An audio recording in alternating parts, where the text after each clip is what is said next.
श्रीमद् भगवद गीता यथारूप अध्याय 10 श्लोक संख्या 4 एवं 5।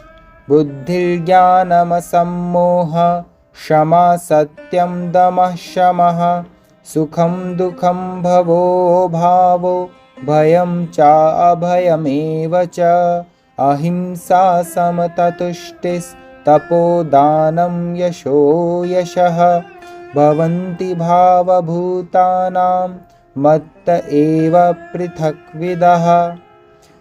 बुद्धि, ज्ञान, संशय तथा मोह से मुक्ति, क्षमा भाव, सत्यता, इंद्रिय निग्रह, मन निग्रह, सुख तथा दुख, जन्म, मृत्यु, भय, अभय, अहिंसा, समता, तुष्टि, तप, दान, यश तथा अपयश जीवों के विविध गुण मेरे ही द्वारा उत्पन्न हैं। तात्पर्य: जीवों के अच्छे या बुरे गुण कृष्ण द्वारा उत्पन्न हैं और यहाँ पर उनका वर्णन किया गया है। बुद्धि का अर्थ है नीर शीर विवेक करने वाली शक्ति और ज्ञान का अर्थ है आत्मा तथा पदार्थ को जान लेना। विश्वविद्यालय की शिक्षा से प्राप्त सामान्य ज्ञान मात्र पदार्थ से संबंधित होता है। यहाँ इसे ज्ञान नहीं स्वीकार किया गया है। ज्ञान का अर्थ है आत्मा तथा भौतिक पदार्थ के अंतर को जानना। आधुनिक शिक्षा में आत्मा के विषय में कोई ज्ञान नहीं दिया जाता, केवल भौतिक तत्वों तथा शारीरिक आवश्यकताओं पर ध्यान दिया जाता है। फलस्वरूप शैक्षिक ज्ञान पूर्ण नहीं है। असम्मोह अर्थात संशय तथा मोह से मुक्ति तभी प्राप्त हो सकती है जब मनुष्य झिझकता नहीं और दिव्य दर्शन को समझता है। वह धीरे धीरे निश्चित रूप से मोह से मुक्त हो जाता है। हर बात को सतर्कता पूर्वक ग्रहण करना चाहिए। आंख मूंदकर कुछ भी स्वीकार नहीं करना चाहिए। क्षमा का अभ्यास करना चाहिए। मनुष्य को सहिष्णु होना चाहिए और दूसरों के छोटे छोटे अपराध क्षमा कर देना चाहिए। सत्यम का अर्थ है कि तथ्यों को सही रूप में अन्यों के लाभ के लिए प्रस्तुत किया जाए। तथ्यों को तोड़ना मरोड़ना नहीं चाहिए। सामाजिक प्रथा के अनुसार कहा जाता है कि वही सत्य बोलना चाहिए जो अन्यों को प्रिय लगे, किंतु यह सत्य नहीं है। सत्य को सही सही रूप में बोलना चाहिए जिससे दूसरे लोग समझ सकें कि सच्चाई क्या है। यदि कोई मनुष्य चोर है और यदि लोगों को सावधान कर दिया जाए कि अमुक व्यक्ति चोर है तो वह सत्य है। यद्यपि सत्य कभी कभी अप्रिय होता है, किंतु सत्य कहने में संकोच नहीं करना चाहिए। सत्य की मांग है कि तथ्यों को यथा रूप में लोक हित के लिए प्रस्तुत किया जाए। यही सत्य की परिभाषा है। दमह का अर्थ है कि इंद्रियों को व्यर्थ के विषय भोग में न लगाया जाए। इंद्रियों की समुचित आवश्यकताओं की पूर्ति का निषेध नहीं है, किंतु अनावश्यक इंद्रिय भोग आध्यात्मिक उन्नति में बाधक है। फलतः इंद्रियों के अनावश्यक उपयोग पर नियंत्रण रखना चाहिए। इसी प्रकार मन पर भी अनावश्यक विचारों के विरुद्ध संयम रखना चाहिए। इसे शम कहते हैं। मनुष्य को चाहिए कि धन अर्जन के चिंतन में ही सारा समय न गंवाएं। यह चिंतन शक्ति का दुरुपयोग है। मन का उपयोग मनुष्य की मूल आवश्यकताओं को समझने के लिए किया जाना चाहिए और उसे ही प्रमाण पूर्वक प्रस्तुत करना चाहिए। शास्त्र मर्मज्ञों, साधु पुरुषों, गुरुओं तथा महान विचारकों की संगति में रहकर विचार शक्ति का विकास करना चाहिए। जिस प्रकार से कृष्ण भावनामृत के आध्यात्मिक ज्ञान के अनुशीलन में सुविधा हो वही सुखम है, इसी प्रकार दुखम वह है जिससे कृष्ण भावनामृत के अनुशीलन में असुविधा हो। जो कुछ कृष्ण भावनामृत के विकास के अनुकूल हो उसे स्वीकार करें और जो प्रतिकूल हो उसका परित्याग करें। भव अर्थात जन्म का संबंध शरीर से है। जहाँ तक आत्मा का प्रश्न है वह ना तो उत्पन्न होता है ना मरता है। इसकी व्याख्या हम भगवद गीता के प्रारंभ में ही कर चुके हैं। जन्म तथा मृत्यु का संबंध इस भौतिक जगत में शरीर धारण करने से है। वह तो भविष्य की चिंता से उद्भूत है। कृष्ण भावनामृत में रहने वाला व्यक्ति कभी भयभीत नहीं होता, क्योंकि वह अपने कर्मों के द्वारा भगवत धाम को वापस जाने के प्रति आश्वस्त रहता है। फलस्वरूप उसका भविष्य उज्जवल होता है। किंतु अन्य लोग अपने भविष्य के विषय में कुछ नहीं जानते। उन्हें इसका कोई ज्ञान नहीं होता कि अगले जीवन में क्या होगा। फलस्वरूप वे निरंतर चिंताग्रस्त रहते हैं। यदि हम चिंता मुक्त होना चाहते हैं तो सर्वोत्तम उपाय यह है कि हम कृष्ण को जानें तथा कृष्ण भावनामृत में निरंतर स्थित रहें। इस प्रकार हम समस्त भय से मुक्त रहेंगे। श्रीमद् भागवत में कहा गया है, भयम द्वितीयाभिनिवेश्यतः स्यात्। भय तो हमारे माया पाश में फंस जाने से उत्पन्न होता है, किंतु जो माया के जाल से मुक्त है, जो आश्वस्त है कि वे शरीर नहीं अपितु भगवान के आध्यात्मिक अंश हैं और जो भगवत भक्ति में लगे हुए हैं, उन्हें कोई भय नहीं रहता। उनका भविष्य अत्यंत उज्ज्वल है। यह भय तो उन व्यक्तियों की अवस्था है जो कृष्ण भावनामृत में नहीं है। अभयम तभी संभव है जब कृष्ण भावनामृत में रहा जाए। अहिंसा का अर्थ होता है कि अन्यों को कष्ट न पहुंचाया जाए। जो भौतिक कार्य अनेक राजनीतिज्ञों, समाज शास्त्रियों, परोपकारियों आदि द्वारा किए जाते हैं, उनके परिणाम अच्छे नहीं निकलते, क्योंकि राजनीतिज्ञों तथा परोपकारियों में दिव्य दृष्टि नहीं होती। वे यह नहीं जानते कि वास्तव में मानव समाज के लिए क्या लाभप्रद है। अहिंसा का अर्थ है कि मनुष्य को इस प्रकार से प्रशिक्षित किया जाए कि इस मानव देह का पूरा उपयोग हो सके।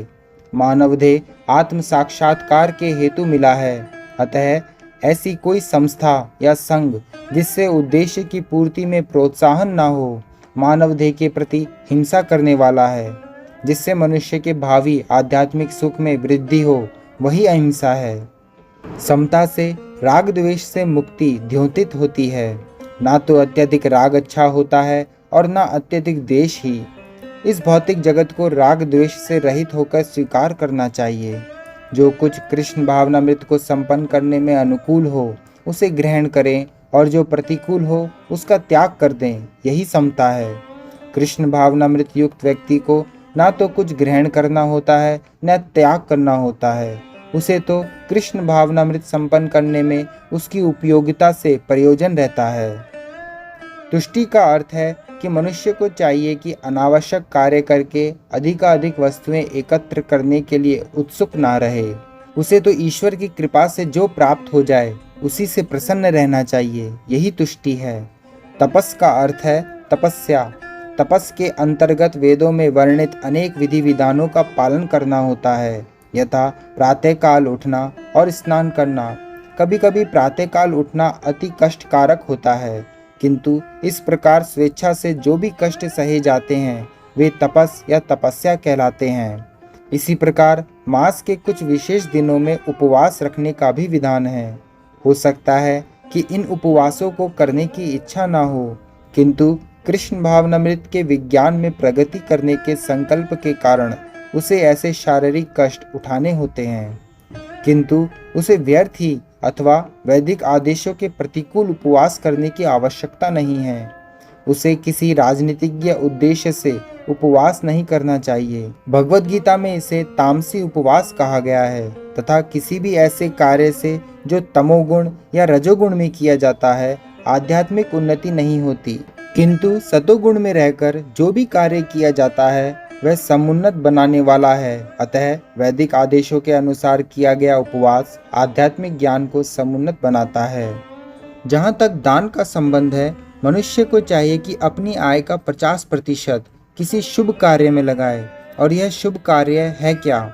यह है कृष्ण भावनामृत में किया गया कार्य। ऐसा कार्य शुभ ही नहीं अपितु सर्वोत्तम होता है। क्योंकि कृष्ण अच्छे हैं इसलिए उनका कार्य निमित्त भी अच्छा है।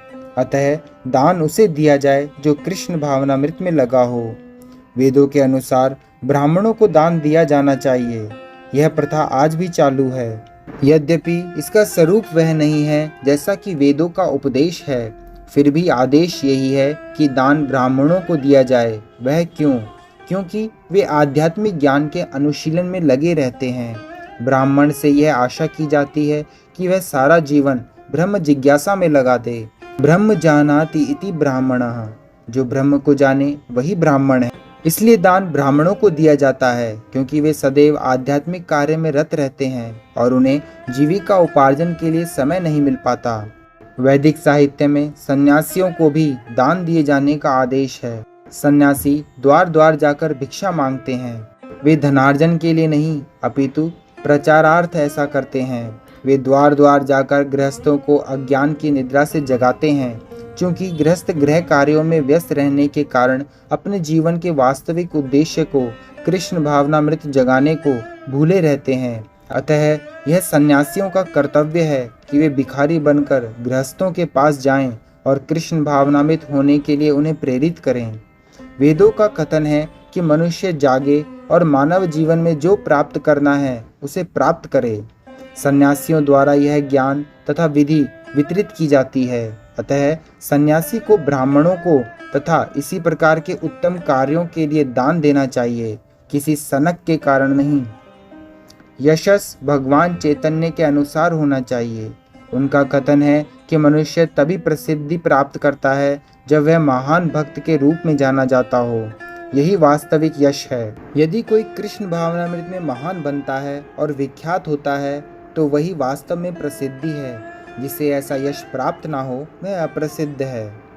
ये सारे गुण संसार भर में मानव समाज में तथा देव समाज में प्रकट होते हैं। अन्य लोकों में भी विभिन्न तरह के मानव हैं और ये गुण उनमें भी होते हैं।